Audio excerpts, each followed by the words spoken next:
안녕하세요. 여의도에서 신속하고 정확하게 돈 되는 정보를 알려드립니다. 여의도 정보맨 여정입니다.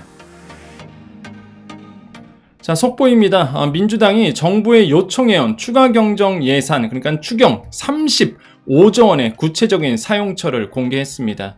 여러분의 시간을 아껴드리기 위해서 소상공인 자영업자와 관련된 내용만 분석을 해드리겠습니다. 결론부터 말씀드리면 많은 분들이 궁금해하는 손실보상 소급 적용 내용은 포함되지 않았습니다. 그러면 어떤 내용이 포함되어 있을까요? 자, 돈이 되는 정보, 여의도 정보맨 지금 바로 시작합니다. 자, 앞에 보는 자료 아마 우리 여정가족님들 그다음에 처음 보는 내용일 겁니다. 민주당 추경 요구 35조 내역 공개인데 이걸 분석을 해드릴 거예요. 그래서 이게 소상공인 자영업자와 관련되어 있는 부분만 체크를 했습니다. 요 부분이에요. 요 부분이거든요. 저신용 신용대출 확대 뭐 이런 건데 이거 하나하나 설명드릴게요. 자, 먼저 저신용 신용대출 확대 부분 말씀드리겠습니다. 이 저신용자, 저소득층 요거는 이제 소상공인 뿐만 아니라 전체적으로 해당되죠. 긴급생계비 대출을 지원한다고 합니다. 그러니까 이거는 민주당 아니에요. 추경이라는 거는 여야가 이제 합의를 하는 겁니다. 근데 국회에서 이제 내용에 대해서 검토를 하는 건데 일단 민주당이 요구를 한 거예요. 요구. 이게 결정된 건 아닙니다. 정확히 알고 계셔야 돼요. 이렇게 요구를 했는데 일단 긴급생계비 대출 이거를 이제 지원을 하겠다라고 얘기했는데 금액은 이제 나오진 않았고요. 이 35조 원 안에서 들어가겠다라고 이제 얘기를 한 거죠. 긴급생계비 여러분 최근에 한번 정보가 있었습니다. 얼마였죠? 100만 원. 그때 저도 사실 솔직히 말하면은 와 이게 될까 했는데 정말로 많은 분들이 신청하셨죠. 그래서 진짜 어려운 분들이 되게 많구나라는 걸 저도 이제는 새삼 깨달았는데 뭐 얼마인지는 모르겠지만 일단 긴급생계비 대출을 이제 하겠다라고 얘기를 했어요. 여기에 이제 소상공인 분들이 포함될 수도 있겠죠. 그래서 이거는 뭐 소상공인 관련 있고요. 자, 그 다음에 이제 중소기업 자영업자 이자 감면 부분입니다. 자, 코로나19 이거 되게 중요해요. 코로나19 방역 기간인 2020년 3월부터 22년 3월 사이 이 사이에요. 다시 한번 2020년 3월부터 22년 3월 사이 요때가 코로나19 방역 기간이었습니다.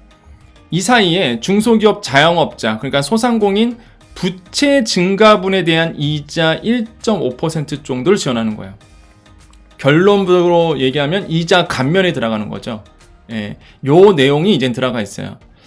한 가지 아쉬운 거는 저는 솔직히 요게 2020년 3월부터 2022년 3월 사이라고 그래서 은근 기대했던 게 이게 뭐죠? 이게 딱 떠오르는 게 생각나는 게 뭐야? 손실보상 소급 적용이 여기에 들어가 있어야 되죠. 요때부터 방역을 했으니까 요때부터가 손실보상이 나와줘야 되는 건데 요때부터 안 들어갔잖아요. 그러니까 소급 적용 해달라는 게 그거 아니겠습니까?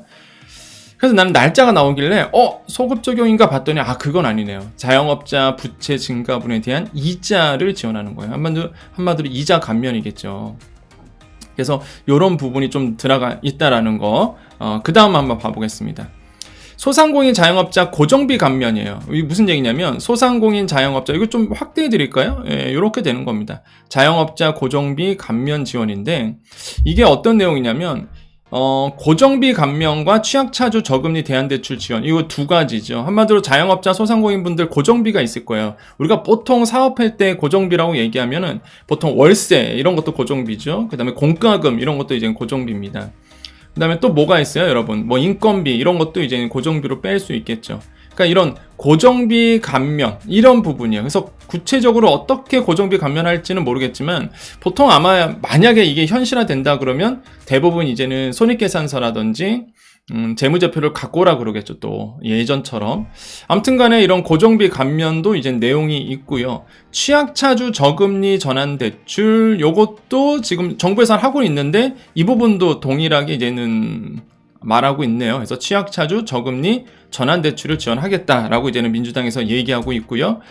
그 다음에 이제 에너지 물가지원금 있습니다. 이게 소상공인분들 많이 요구했던 거예요. 이 에너지 물가지원금, 그 다음에 소상공인 가스, 뭐 전기요금 지원 이런 거, 농업 하시는 분들 있죠? 난방비, 전기요금 지원. 여기 이제 하나로 제가 묶어봤는데 일단 1인당 봤을 때요. 소득 하위 30%에게 25만 원. 그 다음에 30에서 60%가 15만 원.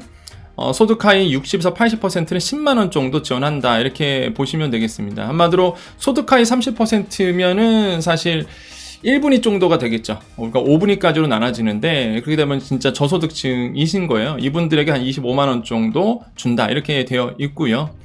그 다음에 이제 소상공인 대상으로 가스요금 및 전기요금 40만원을 지원하고, 요거는 아예 정액제로 나와 있네요. 그래서 민주당이 얘기하는 거는 아예 그냥 이거는 뭐 소득 하위 이런 게 보는 게 아니라 아예 소상공인 대상으로는 가스와 전기요금 40만원을 이렇게 딱 있으니까 정액으로 되어 있나 봐요. 그래서 40만원을 지원을 하겠다. 이렇게 이제 추경 요구안에 이제 들어가 있습니다. 농업하시는 분들 난방비, 전기요금 이거 굉장히 부담되잖아요. 그래서 요것도 지원하겠다라고 이제 되어 있고요. 그 다음에 이제 지역화폐 얘기입니다. 지역사랑 상품권 이용 활성에 대한 법률을 개정을 해갖고 지역화폐 발행을 의무화한다. 관련 예산을 증액한다. 이렇게 되어 있습니다. 요거는 이제 약간 그런 느낌이 있어요. 사실 이렇게 그 정당의 느낌이 있는 거죠. 민주당이 계속 요구했던 게 지역화폐 발행 이런 점이었거든요. 그러니까 이런 것도 이제는 그 추경 요구안에 넣었네요. 일단은 지역화폐가 발행이 의무화된다 그러면 일단은 전통시장 같은 경우 이런 데는 이제는 돈이 많이 돌겠죠. 그 다음에 저는 여기서 만약에 개정이 들어간다 그러면 의무화뿐만 아니라 사용처를 늘려줘야죠. 그러니까 전통시장만 쓰는 게 아니라 이 지역화폐가 뭐 정말로 뭐 학원, 정말 이런 뭐 학원이라든지 뭐 이런 데 써야지만 사실 소상공인 자영업자 분들에게 또 돈이 많이 돌거든요. 근데 사실 지역화폐의 단점이 뭐냐면 사용처가 많지 않다는 게 단점이었어요, 사실. 그래서 저는 사용처를 좀 넓혀줘야 된다라는 생각이 들어요, 일단은.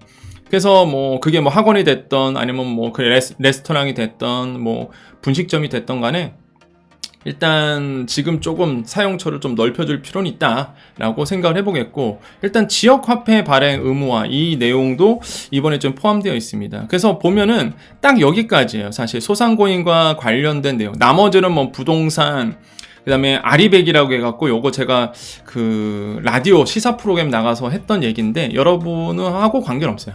소상공인과 관련이 없고, 이거는 약간 정파적인 여야 정파적인 그런 거라서 말씀 안 드리겠고요. 나머지는 솔직히 이제 여러분과 관련 없는 내용들이라서 여기까지 하겠습니다.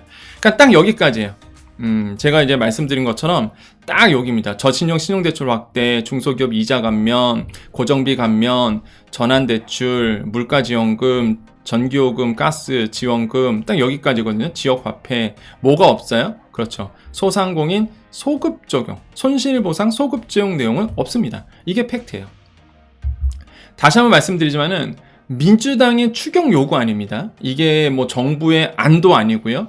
그 다음에 뭐 정부가 정해진 것도 아니에요. 일단 추경의 프로세스는 일단 기재부에서 이 안을 만듭니다. 정부에서 안을 만들고 이거를 이제 국회에 넘겨요. 그래서 심사 봐주세요. 이렇게. 심의 봐주세요. 그럼 이제 국회에서 그 내용을 보고 야 이건 이렇게 하고 저건 저렇게 하자 라고 통과를 시킵니다. 그럼 이제는 추경이 되는 거거든요. 그런 프로세스예요. 근데 이제 민주당이 추경 요구를 하면서 이렇게 써야 된다라고 이제 안을 가지고 온 거지 이게 정해진 건 아닙니다. 하지만 중요한 게 뭐다? 민주당 쪽에서는 추경을 요구하고 있다는 거, 그리고 그 요구 안에 이러한 내용들이 포함되어 있다는 거. 이대로 될 수도 있고요. 당연히 정부가 안 될 수도 있고요. 그거는 정말로 이제는 그 정부의 의지에 저는 달려 있다라고 생각을 해보겠습니다. 그래서 중요해요, 사실. 왜냐면 여야 합의로 또 국회에서 논의가 되기 때문에 그 이제 민주당이 이런 생각을 가지고 있구나. 소상공인 지원에 대해서 이런 생각을 가지고 있구나라는 거를 우리가 미리 이제는 알 수 있는 거죠. 그래서 여러분의 의견이 되게 중요해요. 결국에는 여기서부터 여기까지 이 민주당에서 얘기하는 추경 요구안에 이게 전체로 본다 그러면 거의 한 여기까지가 소상공인과 관련된 내용이에요. 그죠? 여기까지가. 그러면 소상공인과 관련된 내용이 많은데 그럼 여러분의 의견이 중요한 거죠. 여러분의 의견이. 그렇지 않나요? 이거는 이제 정치인들이 얘기하는 거고, 당사자인 소상공인 자영업자 분들, 특고 프리랜서 여기까지 포함해서 여러분의 목소리가 중요한 거죠. 여러분의 목소리 댓글로 남겨주십시오. 당연히 여러분의 목소리가 필요해요. 이거는 그렇다. 왜 손실보상 소급 적용 안 들어갔냐? 이런 내용부터 시작을 해서 여러분의 의견을 남겨주셔야 되고, 제가 다시 한번 말씀드리지만 제가 그 정치색 이런 거 없습니다. 제가 이 민주당 추경안에 대해서 속보로 빨리 말씀드린 이유가 사실 어디 가서 이런 자료를 못 보시잖아요. 그러니까 제가 알려드리는 건데, 만약에 그 여당인 그 국민의힘에서도 이런 자료를 내놓으면 저는 말씀드려요. 근데 이제는 아시겠지만 정부나 여당은 추경에 대한 얘기를 안 하고 있기 때문에 제가 지금 못 알려드리는 것 뿐입니다. 지금 추경은 계속 민주당에서만 얘기하다 보니까 당연히 민주당 자료밖에 있을 수밖에 없고요. 국민의힘이나 아니면은 이제 여당이나 정부가 이 추경의 얘기가 나온다, 뭐 공개를 한다 라고 그러면 제가 정말로 속보로 또 알려드릴 거예요. 여러분 당연히 알아야 되니까. 다만 저는 소상공인 자영업자 특허 프리랜서 분들을 위해서 얘기하고 있잖아요. 그죠? 나머지 얘기 안 하잖아요. 뭐 전세보증금 이자죠 이런 얘기 안 하잖아요. 그죠? 다른 거는 안 해요. 뭐 제가 정치색이 있어서 뭐 이런 거를 뭐 얘기하는 사람이 아니니까. 소상공인 자영업자 입장에서만 말씀드리는 겁니다. 그래서 절대 오해 말아주셨으면 좋겠다. 다시 한번 말씀드려요. 여당이나 정부가 추경에 대한 안을 내놓으면 저는 똑같이 속보로 말씀드립니다. 없기 때문에 말씀을 못 드린다는 거. 그게 너무 아쉽다라는 거예요, 제 말은.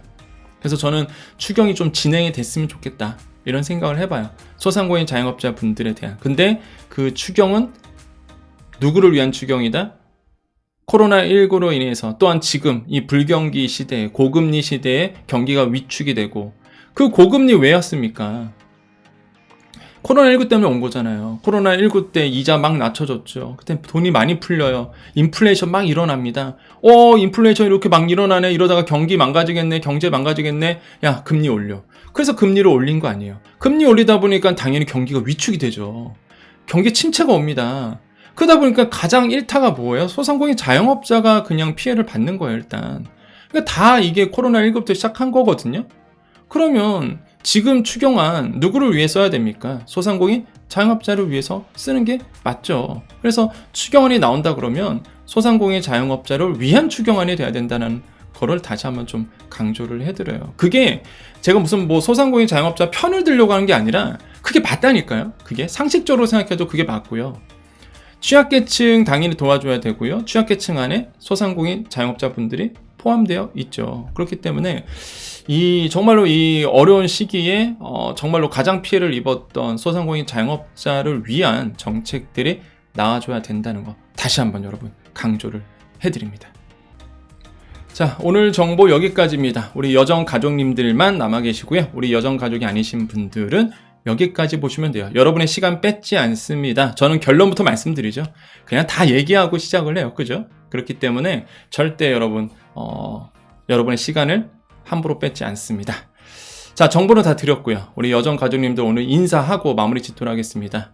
자, 오늘이 이제 7월 28일 금요일입니다. 아마 지금 휴가 떠나신 분들도 많으실 것 같고요. 근데 소상공인 자영업자분들 제가 우리 여정 가족님들 댓글 읽어봤더니 휴가도 못 떠난다 이런 분들이 굉장히 많으시더라고요. 너무 어렵다 보니까 휴가 떠날 돈이 없으신 거죠. 이런 분들도 꽤나 많으셨습니다. 그래서 참 안타깝다라고 생각을 해보겠고, 그만큼 사실 경기가 안 좋다는 거죠. 또한 휴가 시즌이다 보니까 또 손님을 받아야 되잖아요. 또 우리 지역에 계시는 분들. 그렇기 때문에 더 열심히 일할 수밖에 없는 부분이겠죠. 어쨌든 간에 여러분 돈이 좀 돌았으면 좋겠고요. 그래서 여러분이 정말로 잘 되셨으면 좋겠다라고 다시 한번 말씀을 드립니다. 날씨 무지 덥습니다. 우리 여정가족님들 더위 조심하시고요. 저도 오늘 너무 덥더라고요, 진짜.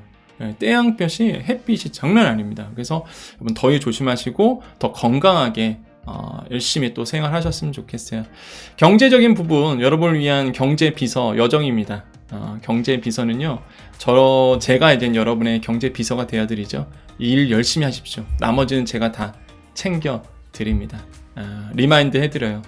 여러분 잊지 않도록 알람도 울려드립니다. 여러분 일에 최선을 다하시고요. 가족을 위해서 숭고한 그 땀방울 흘리시고요. 나머지는 제가 여러분께 다 챙겨 드립니다. 여러분의 경제비서 여정이 늘 되도록 노력하겠습니다. 자, 오늘도 우리 또 화이팅 해야 되겠죠. 자, 오늘도 인사드립니다. 오늘도 우리에게 좋은 일이 일어납니다. 오늘도 우리에게요, 좋은 일이 일어납니다. 오늘도 우리에게 좋은 일이 일어납니다. 여기까지 여의도 정보맨 여정이었습니다. 감사합니다.